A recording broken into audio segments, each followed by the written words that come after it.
IoT Forge Unplugged, your bi-weekly dive into the latest from the world of IoT, embedded devices, robotics, and all the smart, and sometimes not so smart, things around us. I'm your host Pavel Koshinev, and every 2 weeks I bring you a tightly packed update of the most interesting developments you should know. Now, before we dive in, just a quick note.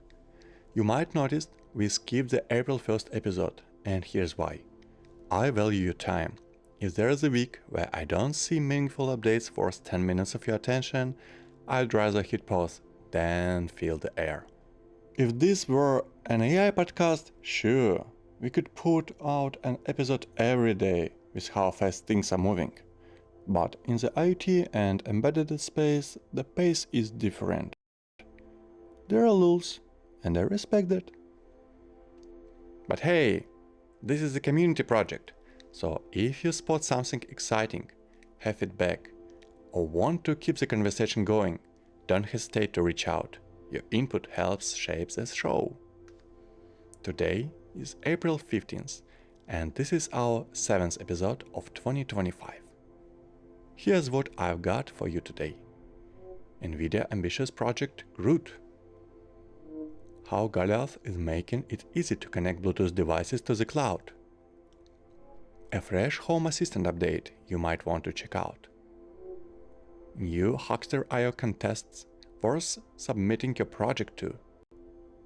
And an exciting release from M5 Stack, the DAP Link and offline STM32 programmer. And that's where we begin. I'm a Java engineer. My world is garbage collection, dependency injection, and stack traces, not JTAG and pin headers. But like many of us, I tinker, and a while back I built a DIY CNC machine from scratch. I picked up an STM32 board, flashed GRPL, and figured, how hard can it be? Spoiler, it was very hard.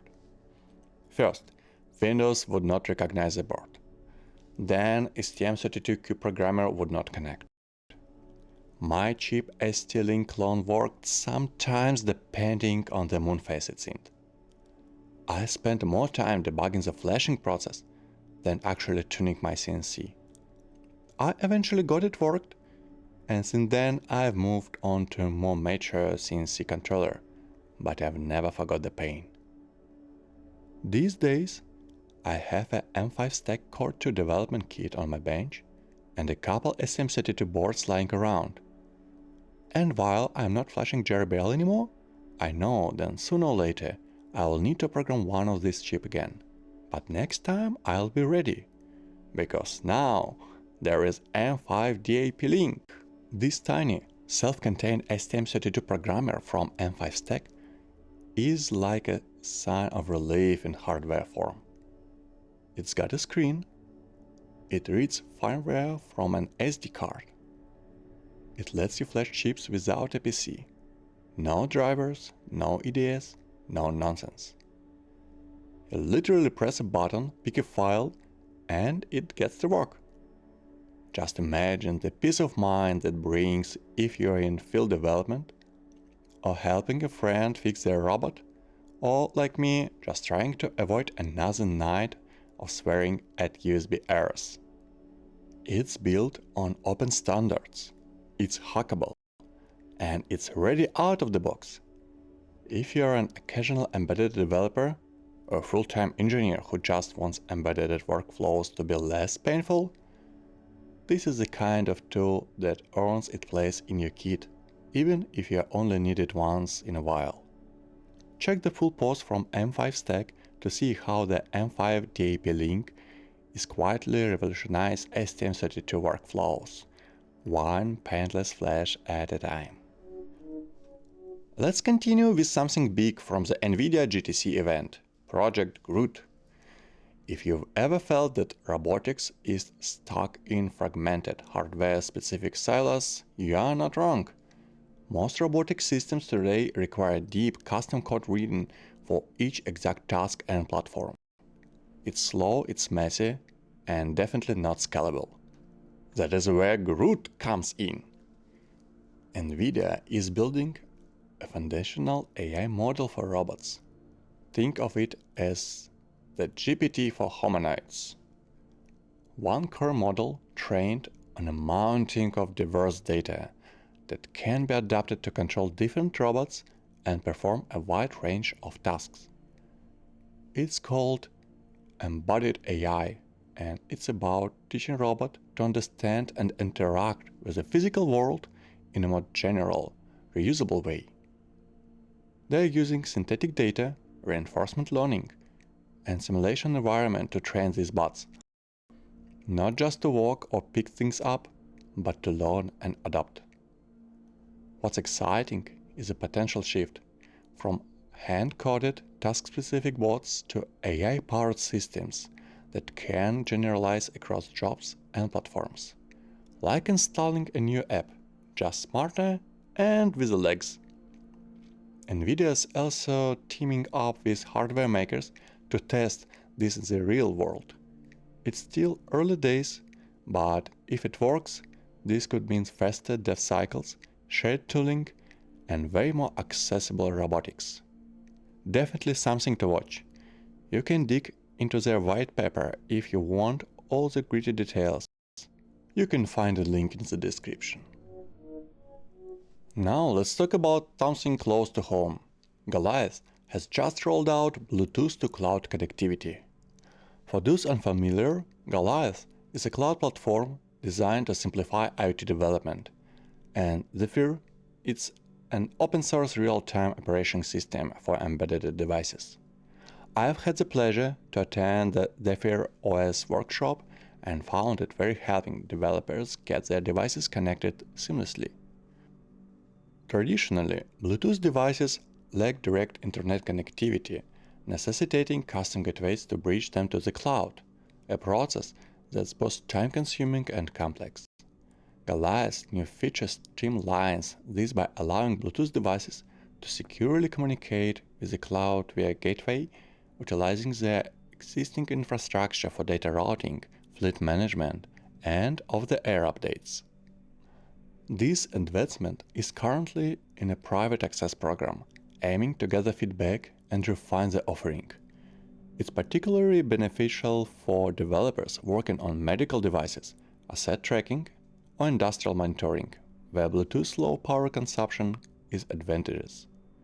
If you're interested in exploring this feature, you can apply for early access through Goliath's official channels. Alright, time for some home assistant news. Something I'm always excited about. If you have joined our brown bag sessions, you know I bring it up often. I'm a huge fan of how far this open source project has come. This 2025.4 release puts a big spotlight on dashboards, making it easier than ever to build clear, user-friendly control panels for your smart home. There's real focus on UI and UX improvements, and I love seeing this shift. It's not just about power users anymore. Home Assistant is clearly aiming for a wider audience with a more polished, accessible interface. With this update, Home Assistant offers better layout tools, more intuitive card editing, and faster way to manage your dashboard right from the UI. It's great to see this project balancing powerful automation with a design that's welcoming to newcomers. These updates really show how open source can lead in both functionality and design. Now, if you've got a cool idea sitting in your head or half finished on your bench, this is your sign to bring it to life. Huckster.io has two awesome contests open right now. First, the board design contest. It's not just about functionality, it's also about aesthetic. If you ever wanted to turn your PCB into something both smart and beautiful, this is your chance. Winners get PCBWay gift card. And the grand prize, a trip to the Open Hardware Summit in Scotland. That's a big deal if you're in open source hardware. Then there's a Machine Builder Challenge. It's all about building innovative, clever machines, anything from robotics tool to kinetic art. If it moves, solves a problem, or just makes you smile, it qualifies. Top prize here includes the MyCobot 280 arm, great for anyone dabbling in robotics or automation. And if you wonder what kind of project makes it to the top, just take a look at the Sonic Spring BLE challenge. These projects leverage Nordic Semiconductor's NRF 5340 system on a chip, showcasing the potential of Bluetooth Low Energy audio applications. The finalists were just announced, and the lineup is inspiring. One team built a directional Bluetooth Low Energy speaker that can isolate audio to a listener without disturbing others. Another made a multi-language audio streamer for museums and theaters, no app or setup needed. And there's a digital stethoscope aimed to making healthcare more affordable and accessible. It is the kind of innovation that makes me love the community. So, don't just scroll past these contests. Jump in, pitch your idea, show the world what you can do. Links in the episode notes. And that's a wrap for this episode of IoT Forge Unplugged. One quick note before we go. You might have noticed we are slowly shifting out being a purely internal podcast to something more open, reaching out to the wider community. And that's intentional. Why? Because the more voices we bring in, the richer the conversation gets. It means more diverse ideas, better feedback, and bigger opportunities for all of us, whether you're a tinker with sensors in your garage or leading production at scale. And trust me, the next episode is going to be exciting. Not just with fresh news from the world of IoT, but with a special look into the future of our own community. There is a big announcement coming, and I can't wait to share it with you. So if you enjoyed this, subscribe, like and share. Let's keep growing together. Catch you in 2 weeks. See ya!